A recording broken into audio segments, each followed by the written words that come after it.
Well, hello. Welcome back Hi. to the Castro Files. Hello. How you doing? I'm good. How are you? Doing great. Good. Awesome. Thank you guys so much for joining us. We're on a roll. We've got a couple of episodes coming out in the next week or two.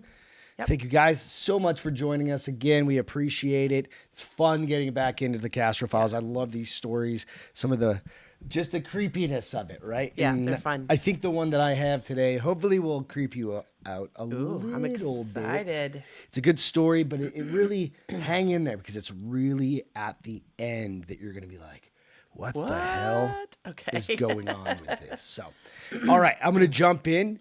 I'm going to apologize in advance if I get a coughing fit. So just Allergies in Texas are trying to kill people. seriously right now. It's literally, a side note, we've both been sick for a while, chest colds and stuff like that. The doctor that I called when I was making a reservation, or a reservation for the doctor, an appointment, the nursing assistant or whomever answers the phone. The receptionist? Yes, that same You're person. having a lot of problems I know, with whatever. titles today. She goes, yes, Texas is trying to kill you. And I was like, perfect. That's awesome.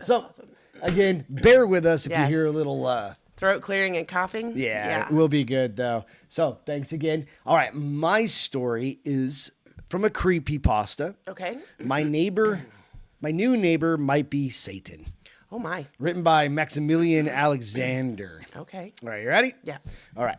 For as far back as I can remember, my family has always lived in and around Innsbruck. This peaceful little suburb outside of Richmond has a lot of history and charm. With a population of less than 10,000, this is a place where you are only a degree or two of separation away from anyone else in town. That old adage rings true. Everyone knows everyone.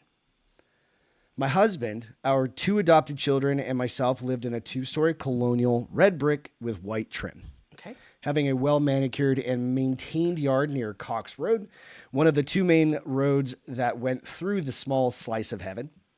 While it is rare for any homes to come up for sale, the family across the street from us moved due to work relocation and a higher salary. In this housing market and the desirable location that this is of a single-family home, far enough away from the crazy city, but close enough to be connected. Once the Marshes put their home up for sale, it sold in less than a week. Been there, done that. Right. In no time, a large moving truck pulled up and began filling the empty house, making it a home for the new owner. Mm-hmm. My husband, Sam, was working on site at his office today, and I happened to be taking the week off from my stressful consulting job. Being the friendly across-the-street neighbor, I baked up a dozen double chocolate chip cookies to take over and introduce myself. I thought the same thing. Those are my favorite. As I approached the house, I could see 4 individuals wearing Nightfall Transit shirts. That's the name of the company on their shirt. Okay. A company I had not heard of before. I approached one of them. He was tall, had dark red hair, looking like he could use a bit of sunlight. Interesting company name you work for. The mover stops and acknowledges my presence. Absolutely. It is a small family-owned business named for the fact that day or night, we are here to perform. Some individuals need to move at the drop of a dime. Could be at 8 in the morning or 11 at night. He smiles and it feels unnatural. The teeth look a little bit too white. The smile a little too wide. Here are a couple of business cards. My name is Ammon Alcard Crowley. Bless you. Owner of Nightfall. If you ever need or require effective, fast, and easy moving solutions, reach out to us anytime, day or night. While the other 3 movers continued moving furniture and boxes from the back of the truck, Ammon locked eyes with me, reaching out a slender, long hand. His eyes rippled, looking to be deep crimson. Vampire. That couldn't be right, as it's not a natural color. What an odd color for contacts, I thought to myself as I reached out with my free hand and grasped his hand. It feels cold to the touch. Not too strange, it's a bit chilly out for a late winter afternoon. After letting go, I take the business cards and pocket them, feeling a bit uneasy. I quickly divert attention to the plate of cookies. Are the new owners here already? I wanted to take a moment and introduce myself and bring them a welcome gift. Eamon shakes his head. Unfortunately not. Mr. Mortimer Ashcroft has not yet arrived. though he did provide explicit permission and instruction to deliver and set up his belongings whether he was here or not. Eamon turns and starts making his way to the back of the truck so that he can get back to work. I'm sure that Mr. Ashcroft wouldn't be bothered if you were to just leave your gift on his kitchen counter. Yeah, okay, that sounds good. I think I'll just do just that. Thank you. I excused myself from the moving crew and walked up a few steps to the front door. I step inside and a certain indescribable heaviness sets on my shoulders. The air felt thick, dark even, considering the windows are wide open without any curtains set up yet. I can see the kitchen from across the front door, thanks to the open floor plan, and take a few steps across the living room. Feeling of being watched stops me in my tracks. There's no one in here, though. Eamon even telling me that the owner is not home. I look around, a dark, unlit hallway to one side, an open staircase on the other. A shift in movement in the corner of my eye catches my attention, and I look up to the upstairs landing, but nothing's there. Must have just been a shift in the light from a cloud crossing the sun or something. Makes sense. I shiver with a bit of paranoia and walk quickly into the kitchen, placing the plate of cookies down on the dark granite countertop on the kitchen island. Seeing a small pad of paper and a pen on the ornate mahogany dinner table about 10 feet away, I wrote a quick note with my name and phone number on it, welcoming the Ashcroft family to the neighborhood. I haphazardly placed the piece of paper on top of the saran wrap covered baked delights, and started to beeline towards the front door to make my exit. Two of the movers carried in an impressively large framed painting, making me pause to allow them for them to go past me. The artwork was impressive, to say the least. It looked to be quite old, with deep, dark hues of blue on the edges, with a portrait of a very charismatic male figure. I'm no history buff, but based on the styling of the subject, he looked to be a middle-aged man from the 1600s. Wow. Must be a family heirloom passed down through the generations, I thought to myself. Once the pathway was clear and the team of movers were busy at work hanging this huge painting, I stepped out the front door and quickly made my way across the street back to the safety of my own home. Dark gray clouds began to roll in, so I made myself a hot cup of black tea and got lost in some relaxation time. Getting distracted in my novel, I forgot entirely about the feeling of being watched and the strange ambiance that was inside the Ashcroft home across the street. Nested in my comfortable armchair by the stone fireplace, the kids got home from school first. Our daughters, Beth and Naomi, came into the family room where I was lost in my book, giving me a kiss on the cheek and excitedly filling me in on their school playground gossip. That's cute. By the time I was done hearing all of the drama about Jill's bloody nose and Mary being expelled from the circle because she also has a crush on Will that Jasmine already likes, my husband Sam pulled into the driveway, saved by the husband. Since it was Friday, Sam and I decided to order pizza from one of our family's favorite Italian restaurants, Mama Cucina. We had it delivered through DoorDash, and we all settled down in front of the television, decide on what movie to watch. That's friendly for an 11 and a 9-year-old. We settled on the newer Disney Pixar flick, Elemental. Okay. Shortly after opening credits displayed on the tube, and the movie got started, I was alerted that the unhealthy but delicious pizza had arrived by the chime of our doorbell. I volunteered to retrieve the dinner for a movie, tossing the throw blanket covering my legs to the side and hightailed it to the front door. I opened the door and retrieved a box from the delivery driver, thanking them and began closing the door. Before I could latch the door, I closed. A flash of dull red caught my attention. I looked past the dasher, making their way back to their car, and noticed that the moving truck was gone. And now a midnight black Rolls-Royce Phantom was parked in the driveway. And an odd, deep red glow was spilling from the house. This is what I was picturing from that. Something like this. Yeah. Kind of like a deep red, Yeah. right? Kind of creepy, Yep. evil. That's a sequential, scary house right there. I stared for a minute, seeing if my eyes would adjust to the inside, trying to understand what was happening. I decided it was best to mind my own business. I mean, maybe they just like disco lights in there. Closing the door and taking dinner into the family room to watch a movie. After the movie ended and the kids retired to their rooms for the night, Sam and I got to have some quality time to ourselves. He filled me in on this big project that his boss assigned to him, new potential client that would bring a bunch of dollars to the firm. His boss had alluded that if Sam was successful in wrangling that client, that it would lead to promotion and possibly a raise. Okay. He finished up getting changed into his pajamas, and he says, "How was your day, Theo? Have you ever seen our new neighbors yet?" I shook my head. My smile melted into a more stoic look. "No, I haven't. I baked a tray of cookies and took it over, hoping to meet them, but they weren't there yet. The mover said that the last name is Ashcroft. I left a plate of cookies and a note welcoming them to the neighborhood. Looks like they have arrived since. When the pizza arrived here, I noticed the car parked outside in the driveway and some lights inside the house. Maybe we can catch them tomorrow. Hopefully they're nice. Maybe they have some kids Naomi and Beth can play with.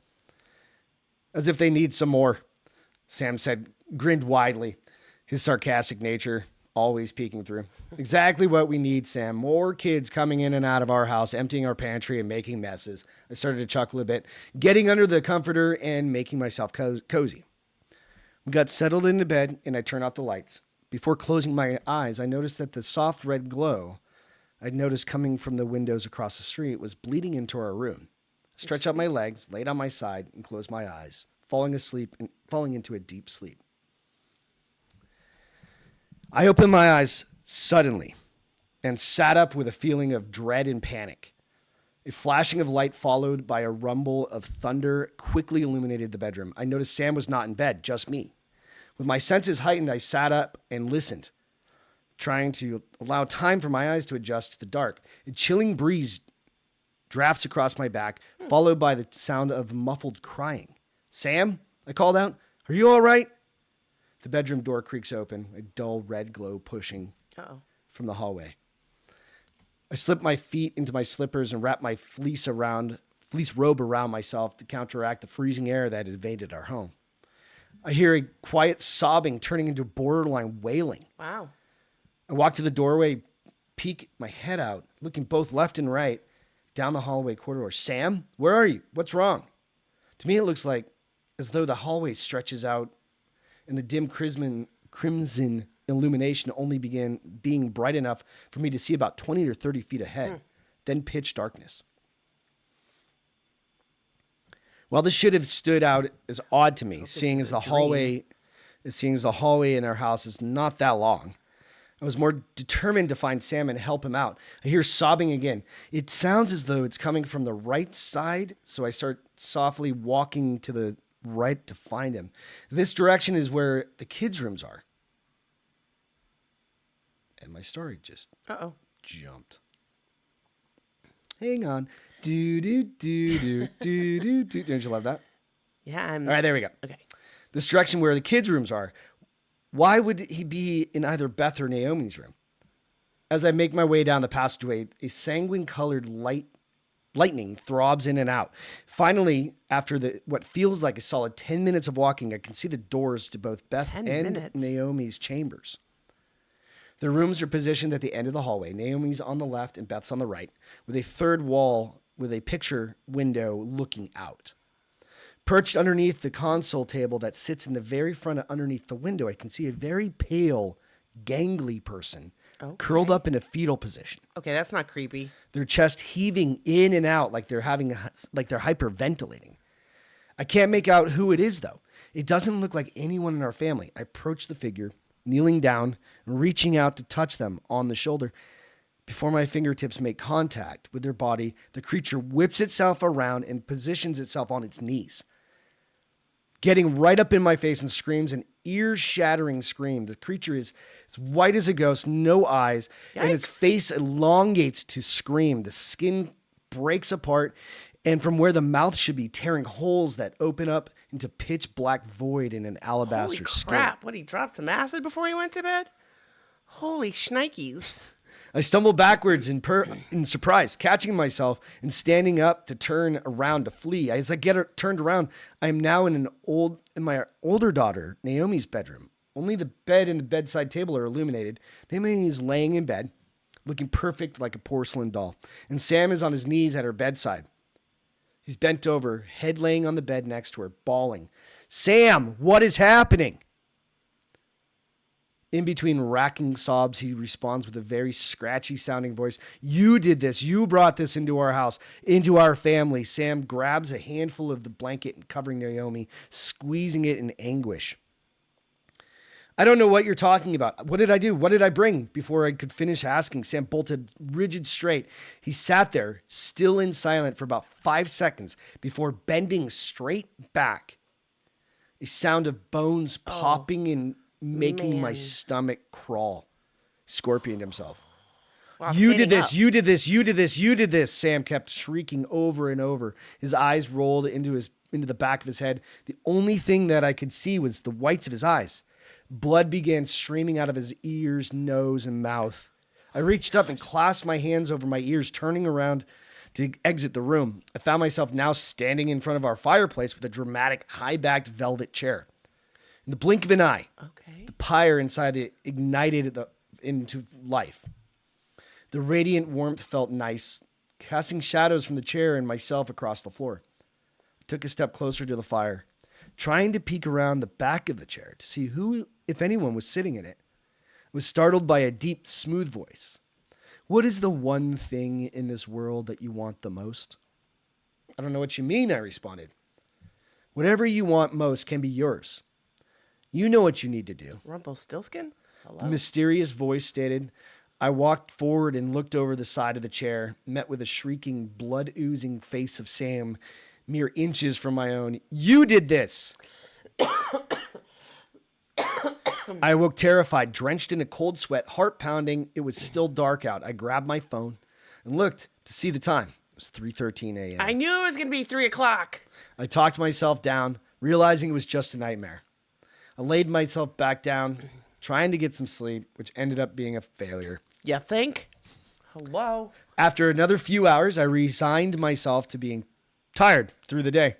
Getting out of bed and making coffee for Sam and myself, he and the kids stumbled into the kitchen over the next hour and a half. And they were bright and rested, myself being quite quiet and reserved, still admittedly shaken from the nightmare. Yeah, I imagine. The kids stomached a small breakfast, then disappeared into the family room to play, keeping themselves occupied for a while. Sam asked me, Theo, what's wrong? You look like you've seen a ghost. Taking the opportunity, I explained my nightmare to him. Sam wrapped an arm around me, giving me a side hug, made an effort to comfort me. He gets me distracted from thinking about it, suggesting we get dressed and go across the street to meet our new neighbors. Oh, no. Because none of this crap started till he went across the street. Right. I'd be like, no, thank you. I get out of my night clothes and change into some casual jeans and a hoodie. Together, we slip out the front door, walk over to our driveway, and start crossing the street. Before we even reach the other side, a man opens the door and comes outside, waving and greeting us. Good morning, gentlemen. I am Mort Ashcroft. I stop dead in my tracks as his voice matches the one I heard in my nightmare before Sam popped around the side of the chair, screaming into my face. He meets us at the end of the driveway, extending out a hand. Sam reaches out and takes his hand. I can't help but stare into in surreal disbelief. I take in the details of Mort's stature. Tall. He had to have been 6'6", salt and pepper hair, very strong facial bone structure. He was pale as paper with piercing emerald eyes. Time dilated. I see Sam's mouth moving very slowly, no sound coming from his direction as they clasp their hands and move at snail's pace. I hear Mort's voice in my head. What is the one thing in the world that you want the most? I am immediately snapped out of my fugue state as their hands detach and I hear Sam introduce me. And this is my husband, Theo. We're the Dubois. I pull myself together and act as normal as possible, reaching out my hand and exchange greetings with Mort. Yes, I'm Theo, and we have 2 girls, Beth and Naomi, who are wasting their Saturday on television. Do you have any kids, Mr. Ashcroft? I inquire, keeping the conversation momentum going. Regrettably not. It's just myself. Maybe one day, though. I hope to be around for a while longer. Only time will tell. Would you both please come in for a moment? I have a pitcher of mimosas ready to enjoy. You can pretty much... I'll come over for some mimosas. Yeah, heck yeah. I'm just saying. Whatever. And those cookies? You give me mimosas and those double That's what chocolate I'm saying. cookies? Come on. Hello? All right. Perfect Saturday. Come over some mimosas to enjoy and your devilishly wonderful cookies you left yesterday. Told you. Ding, ding, ding. Oh, you didn't hear the devilishly I heard. wonderful? I was concentrating on the cookies. More gestures to his face to face the door. A perfectly pearly smile adorns his charismatic face. Sam accepts the invitation for both of us and begins walking up the driveway to Mr. Ashcroft's door. I'm left behind, still not sure I know what is reality anymore. Am I still dreaming? I don't think so. I pinch myself and come to the conclusion that I'm very much awake. I must be letting myself my imagination run wild. So to be polite, I follow Sam and Mort into the home. Mort Ashcroft is an entirely charming individual, throwing out jokes at the appropriate times while being a splendid host with refreshments. We drink through the entire pitcher of mimosas and finish the cookies before we are interrupted by the shrill scream coming from our home. The girls immediately get up and look out the front window. Beth is out front screaming her head off, pointing inside the house. Sam and I bolt out of Mort's home and get to her in a flash. She's to the point of hyperventilating, relaying to us that her and Naomi saw a snake in the house. Okay, yeah, that's alarming. But I thought so much worse could have happened. We thank Mr. Ashcroft for being so hospitable and excuse ourselves to take care of our home. He heads back to his own house, waving courteously as he enters his home and closes the front door. Sam and I go into our home, find, catch, and remove the snake into the yard. Oh, Strange enough that it's in the middle of the cold winter. that there's just yeah. But weirder things have happened, I suppose. Not really. Yeah, I'm just saying.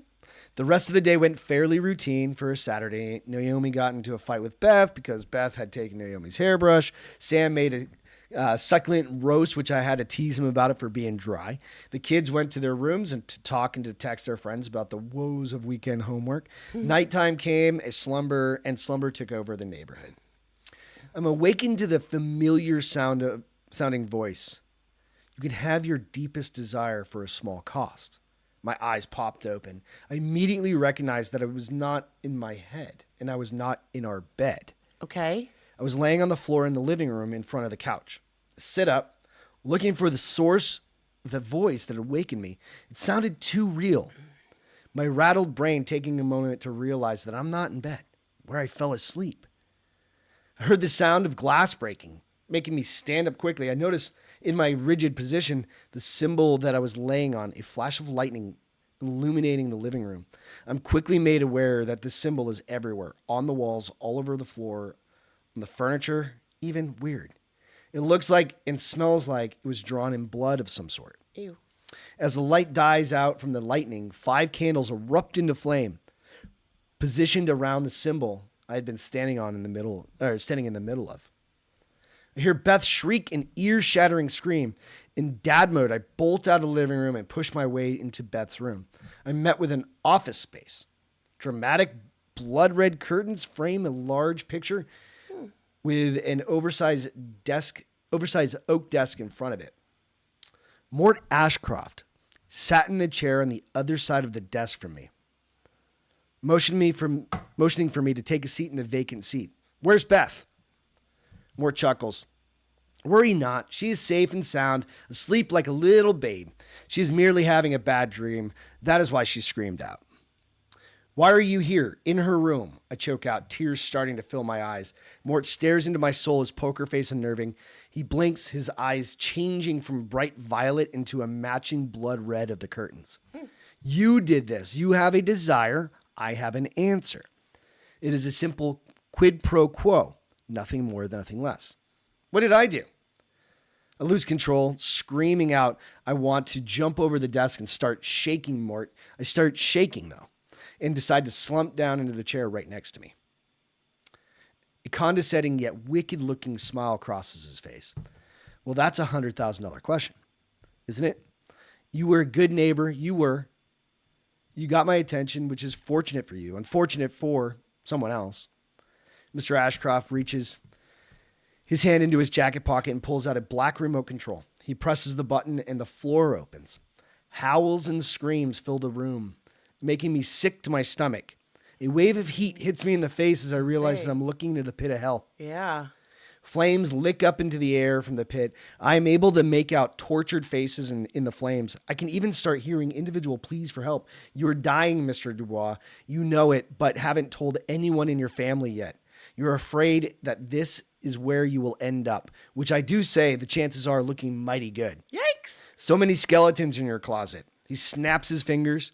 The hole closes, and the ground closes up, and the sound of the earth, like a sound of an earthquake. I know what you want already. You just need to ask for it.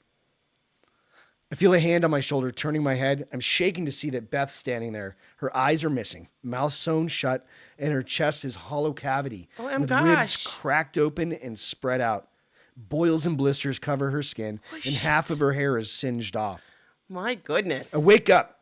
In reality, I'm standing in Naomi's room. Right at the side of her bed, my nose starts to bleed. I could feel the warm moisture dripping down my face and soaking the front of my pajamas. I collapse and everything blacks out. I wake up again. In a hospital, Sam is half asleep in the chair beside me. I groan as I try to move. I definitely must have bruised something as my body is sore. Sam realizes that I'm alert, so he stands up, comes over to the bed, and gives me a big hug. What were you doing in Naomi's room at 3 a.m, Theo? You woke us all up. You scared us. I told him that I must have started sleepwalking, that I came into her room and then immediately collapsed. I apologized profusely, not wanting to scare him or my family. That's why I haven't told any of them about my terminal diagnosis for pancreatic cancer. Oh, shit. The doctor came in. While we were embracing each other after asking me several questions of my symptoms and what led to me being here at St. Mary's, after I explained to her my story, she ordered a CT scan of my brain just to make sure nothing was off and a panel of blood work. A few hours later, she came in and sat down, announcing she had some news. The cat was out of the bag now, as she announced that the cancer had spread to my brain. Oh, geez. Sam learned that the cancer was terminal and that I was looking at only a year, maybe 2, left to live. Both of us were beside ourselves in tears. We discussed addressing this with our kids and how we were going to proceed the rest of our lives together. Shortly thereafter, I got discharged and sent home. By this point, it was already getting late again, so we picked up some fast food to take home and for the kids to have dinner, as neither of us had any energy to prepare anything to eat. Understandably. The kids ate, went to bed. Sam had his emotions get the best of him, and he started screaming at me, wondering how I knew and didn't tell him or trust him enough all of this time. Were you just going to wait to drop dead for me to find out, he asked. Well, no. I just didn't know when would be the right time or even how, I began answering. He cut me off, going hysterical. When you found out would have been the right time. The screaming went on for what felt like forever. We decided that I would sleep on the couch. Wait, he's the one dying. Shouldn't the other guy sleep on the couch? I think his husband got pissed off, right? I mean, it's part of life. Like, yeah, F you, get the hell out, go sleep on the couch. You're not dead yet, right? The screaming went on for what it felt like forever. We decided that I would sleep on the couch tonight. We decided, right? Just to give us some healthy space to process feelings. Even though he was hurt, he still told me he loved me before locking himself in our bedroom. I could hear him sobbing from our room. After a couple of hours of laying there, stuck in my own thoughts, I fell asleep. My eyes opened, and I was inside Mort Ashcroft's living room. 3:00, I bet, again. The sun was out. Birds were chirping. Everything felt phenomenal. I saw this serving tray with 2 mimosas on it, so I walked over and grabbed one. I found a seat on the very comfortable leather sofa. I take a sip of my mimosa, and I hear, "Are you ready to ask for what you desire the most?" I look around and don't see Mort. That was very much his voice, though, but he was nowhere to be seen. Up here, the voice chimes in again. I look up and notice the regal painting I saw when the movers were unloading the truck. My eyes widened with fear as the painting was what was talking to me. This will be your last chance to ask. After my 3rd attempt, I don't bother anymore. It said, the colors on the canvas swirling in a hypnotic fashion. It was captivating but intimidating. I don't know. I mean, yes, I do know, but I don't. I managed to stammer out. Would it be easier if you said it to me instead of myself? Wait, what? Would it be easier if you said it to me instead of myself? I don't know. Okay. A voice in my head, my voice to myself, my left ear filled my ears. To my left filled my ears, sorry. I'd looked over and saw Mort sitting right next to me.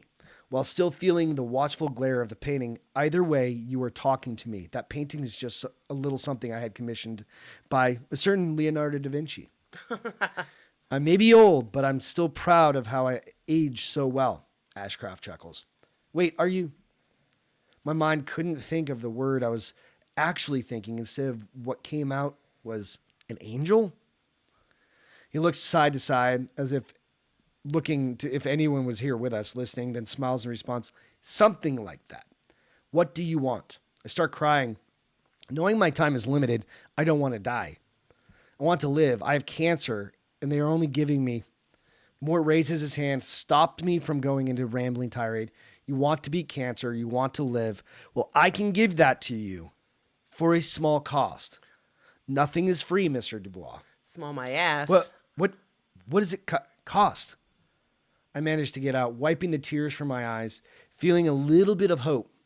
Don't worry, Mr. Dubois. You have paid your desire while we have been talking. You paid in your sleep. Isn't that wonderful, he grins, reaching out his hand to shake mine. I reluctantly reach out and take his hand, a moment of hesitation taking me over in a last second. All I need to do is pay for it with sleep? Absolutely, Mr. Dubois. Now, when you wake up, you'll be cancer-free. Congratulations and welcome to the rest of your life.